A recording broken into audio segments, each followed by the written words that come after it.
Hello everyone, how are you all? Happy New Year. Hello, sir. Hello, sir. I am fine, sir. And what about you? What about Happy New Year. sir? Happy New Year. Happy I'm New also Year. fine, thank you. Thank you everyone. I wish you all the best.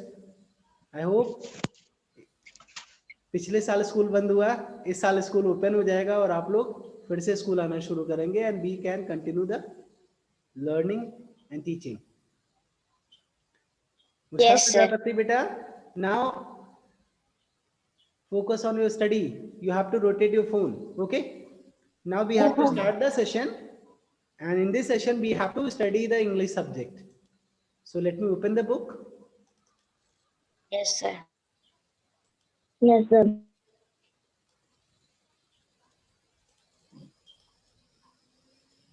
But in the chapter number 6, all the sections we have done, whether it is a vocabulary section or phonics section or writing junction, comprehension junction, grammar station, grammar junction, all the things are done. Na? Is there any questions from those section except readers right? Except this section. ये आपका readers right. Today I will be we will be doing this one, and skills on track we will be doing today. So is there any query, any questions from out of these two sections? In our last class we talk about the past participle adjective na.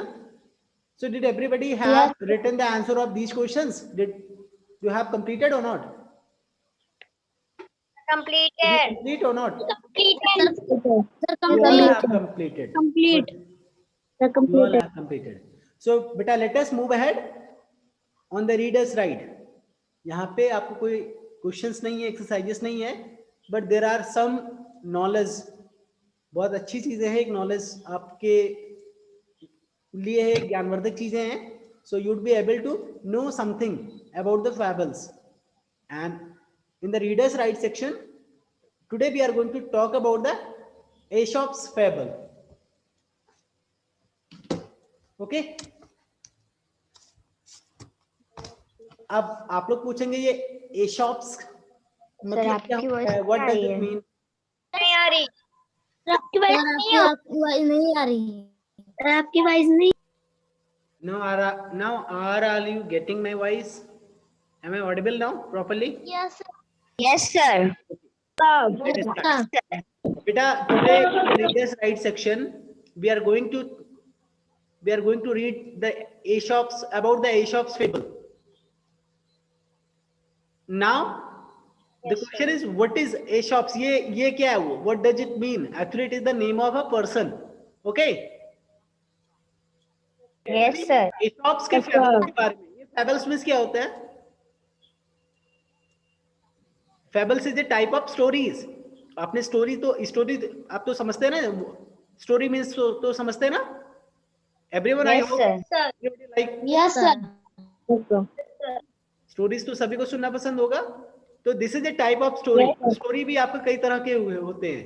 Fables हो गया, fox tell हो गया, fairy tale हो गया.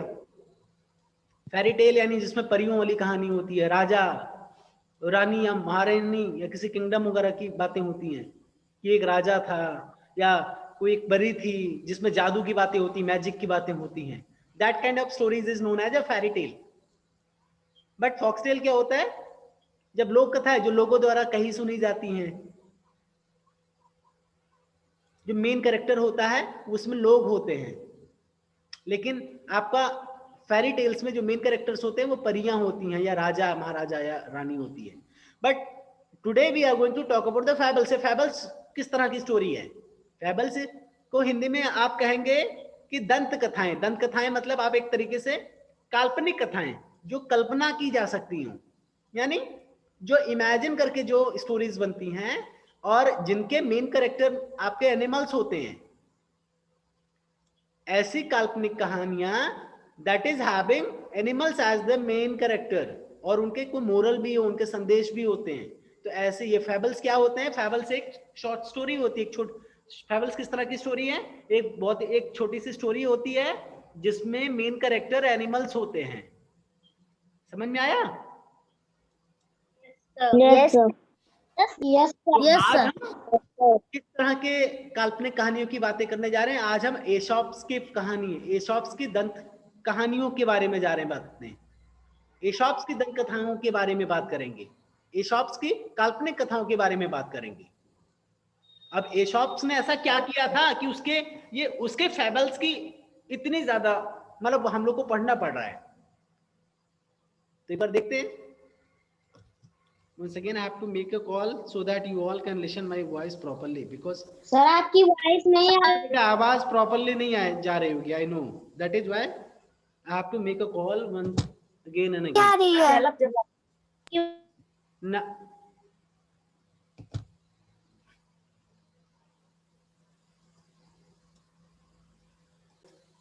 getting I hope.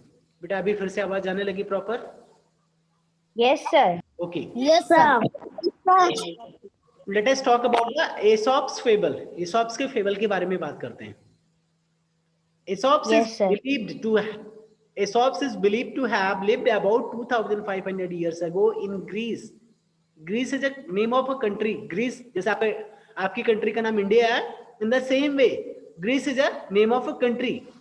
जो Aesop's हैं, Aesop's is believed to have lived about 2500 years ago in Greece, यानी 2500 साल पहले ग्रीस में, जो ऐसा माना जाता है, ऐसा विश्वास किया जाता है, Aesop's is believe to have lived, ऐसा विश्वास किया जाता है कि करीब 2500 साल पहले एशॉप्स ग्रीस में रहते थे। ओके, एशॉप्स करीब 2500 Yes, साल sir. पहले ग्रीस में रहते थे, Yes, ऐसा sir. माना जाता है। He is famous for आपकी the वॉइस fables. नहीं आ रही है। आपकी वॉइस नहीं आ रही है। बेटा now sir Beta Simran Bharti, now you are having network issue. There is not any problem at my end. I hope everybody are getting my voice. Now, how many are getting my voice properly? Show me your hand. Okay, Anushka, Abhinay, all the students are getting. Shivanya, okay. Let us focus on the paragraph. He is famous for the Aesop's. He किसके लिए use किया गया? Aesop's के लिए. Aesop's is famous for the fables that he wrote. ये Aesop's के बारे में क्यों पढ़ रहे हैं हम? Because he is famous. वो बहुत ही विख्यात हैं, बहुत ही फेमस हैं. For the fables that he wrote. वो अपने fables के लिए बहुत ही विख्यात हैं, बहुत ही ज्यादा फेमस है, जो कि उन्होंने लिखा था। अब ऐसा क्या लिखा था? We would be talking more in the paragraph. A fable. अब ये बताया जा रहा है fable है क्या?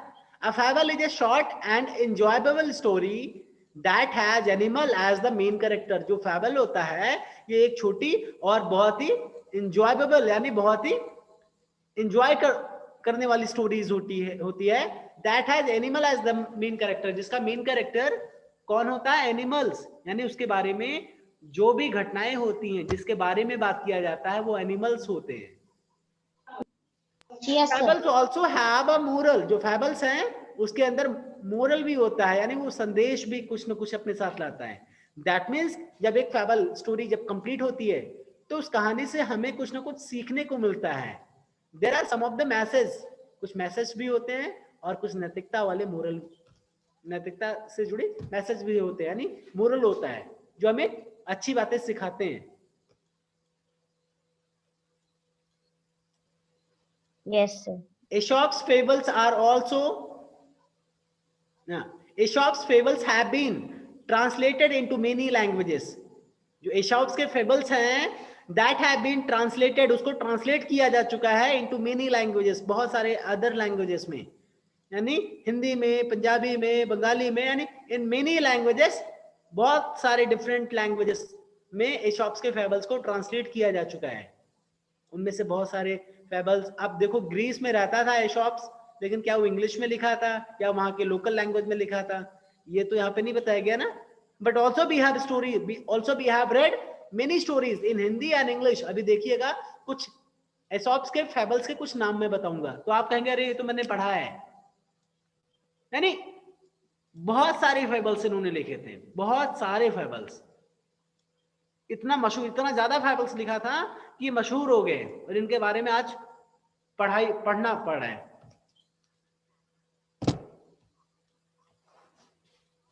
Most of his fables have animals that behave like humans. Most of his fables, बहुत सारे इनके जो fables हैं, that have animals that behave like humans. बहुत सारे इनके fables में जो एनिमल्स होते हैं वो ह्यूमन की तरह, आदमियों की तरह बिहेव करते हुए बताए जाते हैं. अभी आप लोगों ने इस चैप्टर में भी एक फैबल्स पढ़ा, the fox and the crow, यही तो पढ़ा था. Yes, sir. Yes, sir. अब फॉक्स एंड द क्रो में आपको एक स्टोरी भी हुआ, आपको एक मैसेज भी मिला. उसमें जो मेन कैरेक्टर है आपका फॉक्स एंड क्रो ही तो है, एनिमल ही तो है. और स्टोरी एंड हुआ तो आपको क्या मैसेज आया कि किसी को भी प्रशंसा करने के लिए यू शुड, आपको वहां पे फ्लैटरी नहीं करना चाहिए. You should not flattery to anyone. ठीक है. Yes, sir.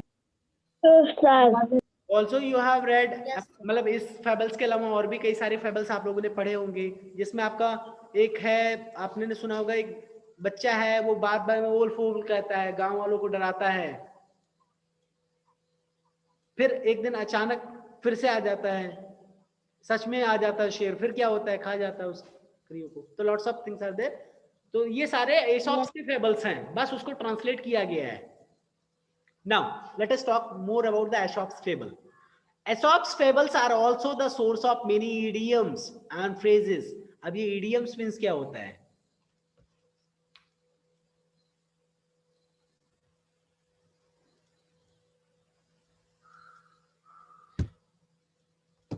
बेटा, what do you understand by idioms? Actually, there is a network issue. That is why I have to make a call once again and again.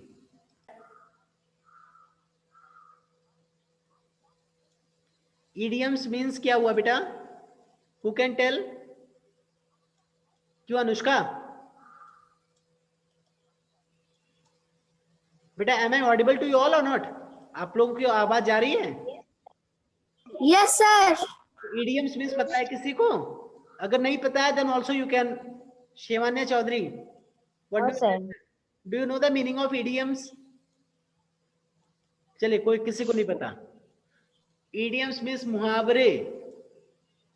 मुहावरे तो पता है ना? Yes, sir. Hindi में English में बहुत सारे मुहावरे होंगे, उसी मुहावरे की इंग्लिश होती है idioms. अच्छा, phrases means होता है वाक्यांश, यानी phrases जो है आपका एक सेंटेंस में यूज किए जाने वाले phrase होते हैं ना. तो Aesop's fables are also the source of many idioms and phrases that we use today. हम आजकल बहुत सारे मुहावरे और idioms जो यूज करते हैं, that is जो Aesop's के fables हैं उनके सोर्स भी हैं. जो Aesop's के fables हैं उन्हीं Aesop's के fables में से ही कई सारे idioms और phrases को हम यूटिलाइज करते हैं आज और उसको बोलते हैं. जैसे कि for example the famous phrase sour grapes, अंगूर खट्टे होना. अंगूर खट्टे होना एक ये इडियम्स है, मुहावरा है. ये it comes from the fable the fox and the grapes. एक फेबल है इसॉप्स की, the fox and the grapes. इनके इस फेबल से ये सॉर ग्रेप्स को यूज, मतलब फ्रेज को यूटिलाइज किया गया है, लिया गया है. अब सॉर ग्रेप्स मतलब क्या होता है, कौन बताएगा? What do understand by the sour grapes? ये मुहावरा कब कब आप बोलते हैं? अंगूर खट्टे या खट्टे अंगूर? Sour grapes. हाँ बताइए बेटा अभिनय पांडे. सर, सॉर का मतलब सर मीन्स बताना है. हाँ बताइए, जो भी तुम्हें समझ में आए वही बताइए. सर, ग्रेप्स का मीन्स होता है सर खट्टा अंगूर. खट्टे अंगूर को कैसे यूटिलाइज करते हो? किसी सेंटेंस में आप कब बोलते हो कि खट्टे अंगूर? ये अंगूर खट्टा है. अंगूर खट्टा है इसलिए यूज करते हैं. जरा बताइए शिवांगी त्रिपाठी, आप भी. What do you understand? मतलब व्हेन यू यूज दिस, मतलब idioms, ये सॉर ग्रेप्स इडियम्स कब यूज करते हैं, किस पर्टिकुलर सिचुएशन के लिए, किस एटीट्यूड के लिए, किस सिचुएशन के लिए? सर जब हम अंगूर खाते हैं। सॉर ग्रेप्स, हमें लग रहा है आप लोगों ने सुना ही नहीं है। चलो मैं कोई दूसरा मुहावरा बोलता हूं, आप लोग को बताना है। अब कोई जरूरी नहीं है शॉर्ट सिलेबस के बाहर की मुहावरा में। अच्छा कोई और मुहावरा आप लोग बताइए, सुनाइए कोई भी हिंदी में मुहावरा बताइए। माइक सर 9 2 11 हो जाना। 9 2 11 हो जाना। अगर मैं आपको डांट दूंगा तो भी आप 9 2 11 हो जाओगे। अभी ऑनलाइन क्लास से कई सारे बच्चे 9 2 11 हो जाते हैं। तो एक तरीके से मुहावरे आपने यूज किया। तो ये खट्टे अंगूर वाला मुहावरा कैसे यूज करेंगे? 9 2 11 हो जाना मतलब आप ये कहेंगे सर 9 + 2 = 11 होता है। अरे बेटा वो तो होता ही है, लेकिन इसका मतलब क्या है? इस इडियम्स को यूज करते हैं जब कोई गायब हो जाए, चला जाए। गायब हो जाए मतलब भाग जाए, तब 9 2 11 हो जाना कहते हैं। इसी तरह सॉर ग्रेप्स, खट्टे अंगूर का मुहावरा कब यूज करते हैं? चलो किसी को नहीं पता, मैं बताता हूं। होता क्या है, कई बार कई लोगों को पता होता। अच्छा ये वाला जो स्टोरी है मैंने आपको पढ़ाया भी है इसी चैप्टर में, राइटिंग जंक्शन में। अब राइटिंग जंक्शन में the fox and the grapes की स्टोरीज आपने पोएम के फॉर्म में और स्टोरी के फॉर्म में, दोनों फॉर्म में पढ़ा है। चलो अभी वहीं से लिखते हैं। इसमें क्या होता है, यस नहीं राइटिंग फॉर्म में, राइटिंग जंक्शन में नहीं, किसी और सेक्शन में मैंने शायद पढ़ाया है। क्लास 5th में था बेटा, आपका नहीं है, सॉरी। क्लास 5th में शायद पढ़ाया है। हाँ, आप में नहीं है, क्लास 5th में है। तो होता क्या है, एक जो आपका फॉक्स है जब वो कहीं जा रहा होता है तो उसको क्या करता है, पेड़ में ग्रेप्स लटके हुए दिखाई पड़ते हैं। ठीक है, अब उसका खाने का मन करता है। जब खाने का मन करता है तो बहुत कूदता है, उछलता है, कोशिश बहुत करता है, बट वो he could not reach to the fruits, तो उसको मिल नहीं पाता है। दैट मीन्स कि मतलब उसको फ्रूट्स नहीं मिलता। तो फिर ऐसे में क्या करता है बेचारा, थक हार के वापस चला जाता है। फिर जानते हो क्या अपने आप को तसल्ली देने के लिए वो कहता है, सोचता है कि अंगूर खट्टे होंगे। इसी तरीके से हम आप कई बार किसी चीज को चाहते हैं कि we should be having like this, we should have this, और अगर वो हम कोशिश करें वो नहीं पा सकें तो बोल अरे ये तो फिलहाल कोई मतलब थोड़ा है इसका, तो जैसे इसमें बैठे हैं ऐसे वो भी गाड़ी है। तो मतलब जो कुछ भी आपके पास है उसको अगर आप ना पाए तो उस केसेस में आप उसको एक तरीके से उसकी बिना यूजलेस बताना, जो आप हासिल ना कर सके उसको यूजलेस बताना ही एक तरीके से, ऐसा अगर आपको सिचुएशन आए तब आप वहां पे यूज करेंगे। So let us talk more examples. आपका the famous phrase sour grapes, खट्टे अंगूर, comes from the fable the fox and the grapes. The fox and the grapes से ये सॉर ग्रेप्स वाले जो फ्रेजेस है या वाक्यांश है इसको लिया गया है, जो आज तक प्रचलित है, लोग उसका मुहावरों की तरह यूज भी करते हैं। Some other phrases are crying wolf. Crying wolf मतलब चिल्लाता हुआ भेड़िया। क्यों? अब crying wolf का मतलब आप मतलब इसको कब यूज करेंगे इस फ्रेज को? आप कहते हैं ना मगरमच्छ के आंसू, मगरमच्छ के आंसू, तो उसको आप, लेकिन ये आपका मगरमच्छ के आंसू आप जब कोई झूठा रोना रो रहा हो उस तभी यूज करते हैं ना।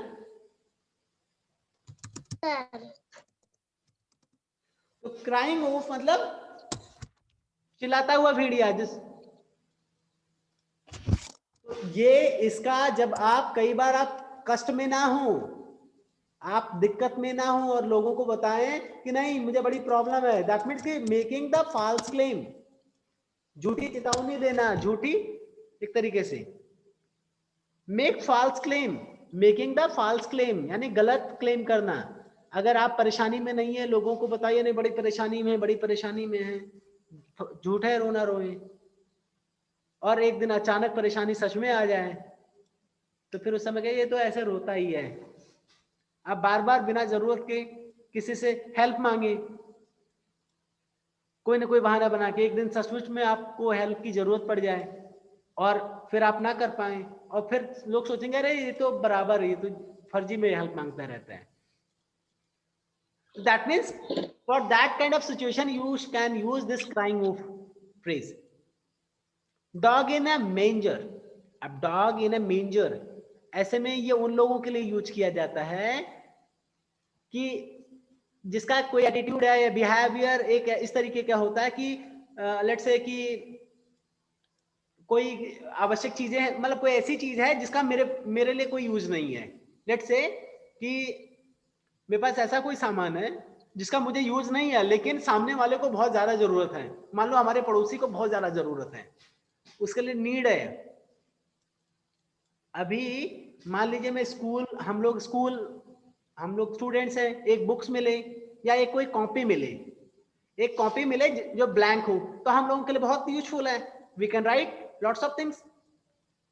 लेकिन कोई ऐसा आदमी को कॉपी मिल जाए जिसके लिए कोई यूजलेस ना हो, कभी वो लिखने पढ़ने का काम ना हो, तो नई कॉपी बिल्कुल है, उसके पास जाए तो कहे नहीं अब मेरे काम की नहीं है, उसको उठा के ताल में या कहीं फेंक दे कि चलो मेरे काम की नहीं है, भले आप मांगे, भले हम मांगे लेकिन वो मुझे ना दे, और उसके काम का भी नहीं है लेकिन मुझे भी नहीं लेने दे रहा है। कई लोग ऐसे होते हैं कि होता क्या है, जो मेरे पास जो मुझे आवश्यकता नहीं है, चलो ठीक है मुझे नहीं आवश्यकता, कोई बात नहीं, मैं दूसरे को भी नहीं लेने दूंगा। तो इस तरीके का जो एटीट्यूड होता है, दैट एटीट्यूड इज, उस तरह के एटीट्यूड वाले लोगों को बोलेंगे the dog in A manager. ये एक स्टोरी से ही ये बना हुआ है। इसमें होता क्या है, एक डॉग जो है एक भूसे वाले घर में, जहाँ पे भूसा होता है, भूसा पे बैठा हुआ होता है। तो क्या कभी आपने डॉग को भूसा खाते हुए देखा है? No sir. होता क्या, गाय आती है, एक गाय आती है या गाय या भैंस कुछ भी आती है, तो वो भूखी गाय रहती है, शी वाज हंग्री। तो क्या होता है, वो खाने के लिए जैसे ही आगे बढ़ती है वो कुत्ता भौंकने लगता है, वो कहता है वो खाने नहीं देना चाहता और गाय को भूसा नहीं खाने देती। इसका मतलब ये है, वो अगर कुछ और होता जो कुत्ते के मतलब का होता तब तो चलो ठीक है, कुत्ता उसको यूज भी नहीं कर सकता और गाय को भी नहीं खाने देता।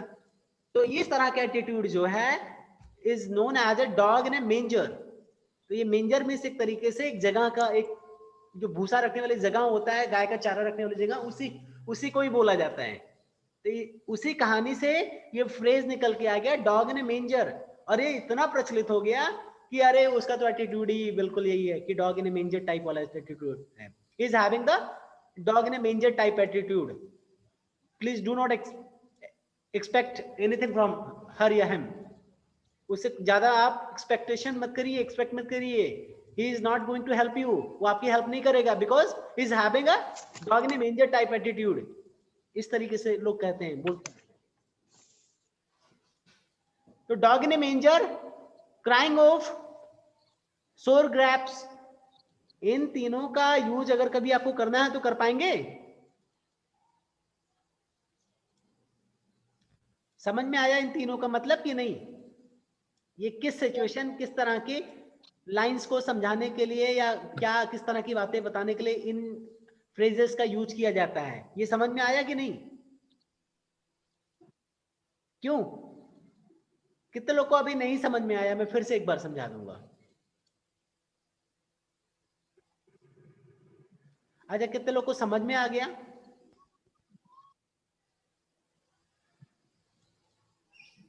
तो आप ओके, आप सभी को समझ में आ गया है? Okay, yes sir. ठीक है, अगर समझ में आ गया then we can move ahead. Some of the most famous Aesop's fables are listed here. Aesop's के कुछ बहुत ही ज्यादा फेमस फेबल्स जो है उसके लिस्ट नीचे दी हुई है, देखते हैं। उनमें से एक फेबल्स आपका the ant and the grasshopper है।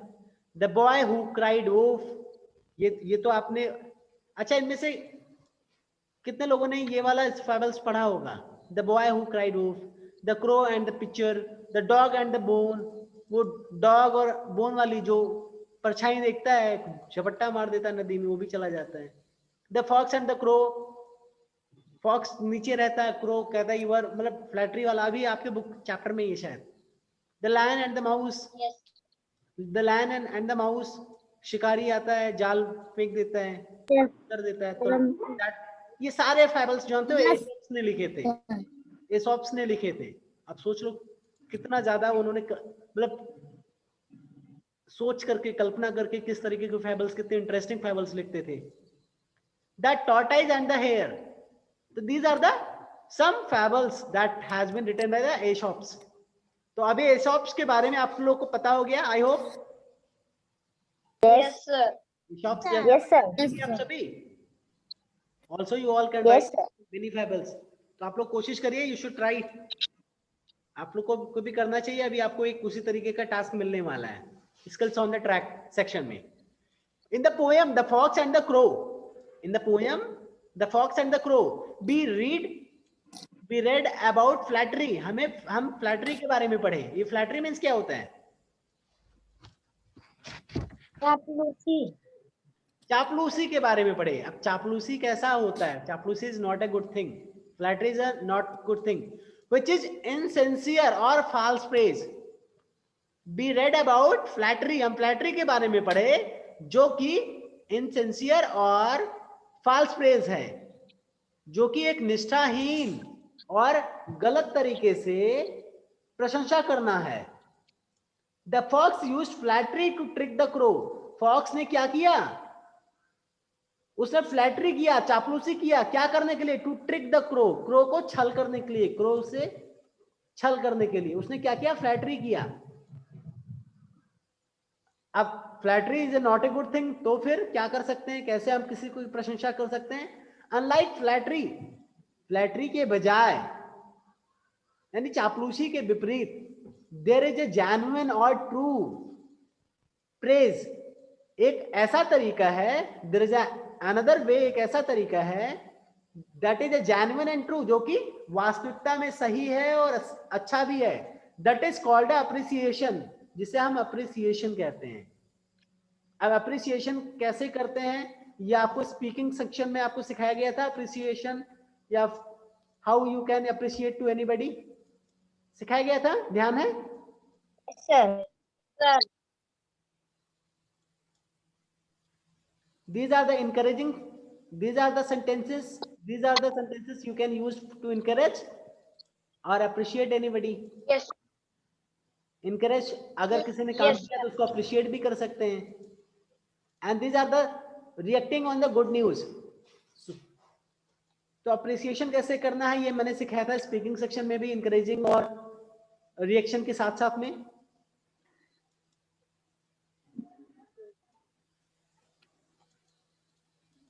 अनलाइक फ्लैटरी, चापलूसी के बजाय, चापलूसी के विपरीत जेन्युइन और ट्रू फ्रेज, एक वास्तव में सही और अच्छा तरीका होता है प्रेज करने का, यानी प्रशंसा करने का। दैट इज कॉल्ड अप्रिसिएशन, जिसे हम अप्रिसिएशन कहते हैं।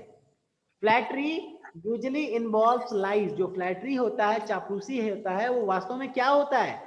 वो इन्वॉल्व, उसमें निहित होता है, वो इन्वॉल्व रहता है। क्या उसमें इन्वॉल्व रहता है? लाइज, झूठ उसमें इन्वॉल्व रहता है। And is used to fulfil a selfish reason, और फ्लैटरी जो है वो किस लिए यूज किया जाता है? तो use to fulfil a selfish reason, अपना एक स्वार्थ को फुलफिल करने के लिए, पूरा करने के लिए झूठ का सहारा लेकर के फ्लैटरी किया जाता है, चापलूसी किया जाता है।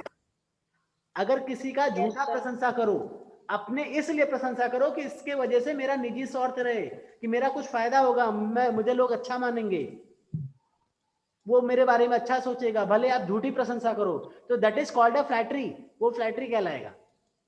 वेरी आज appreciation is the honest and comes from the heart, जो अप्रिसिएशन होता है एक ये सही तरीका है, ईमानदारी से भरा होता है, और it comes from the heart, और ये एक्चुअल में दिल से निकलता है, जो कि सबसे सही और यही बेहतर भी है।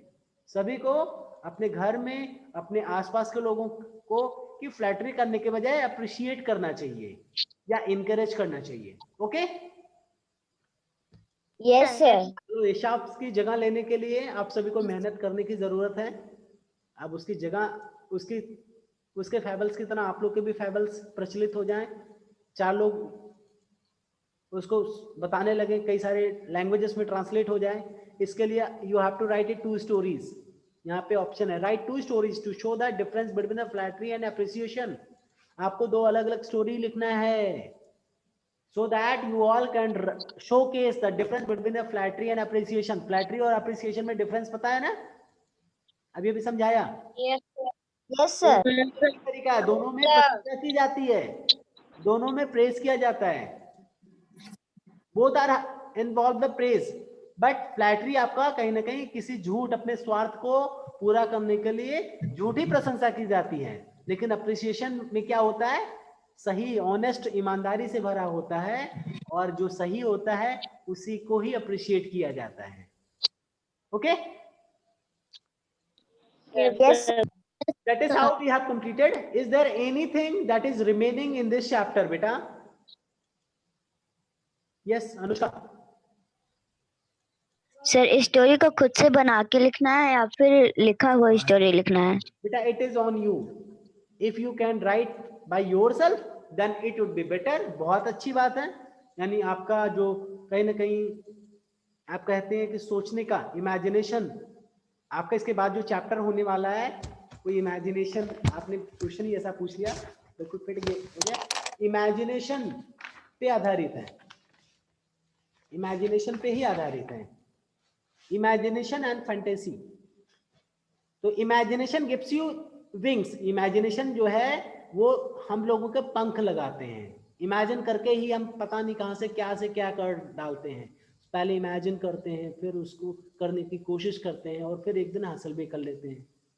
तो if you can imagine, then you can write your own fable, then you can write your own story to differentiate appreciation and flattery. अगर नहीं पता है तो आपको जो भी 2 अलग अलग स्टोरी लिख करके यू ऑल कैन डिफरेंशिएट, तो it is on you. That's all for today, I hope. Is there any other questions? Is there anything remaining in this chapter? No, sir. Beta, in the next class, I would be starting the next, we would be starting a new chapter. Yes, sir. Chapter 7. Okay. Yes sir. Yes If sir. having any question, they can raise the hand. If anybody are having any query, any questions, they can raise the hand. No sir. Okay, that's all for today. So that's all for today. Goodbye, everyone. Once again, Happy New Year. Sir goodbye. Same to you sir. Happy New Year. Happy New Year.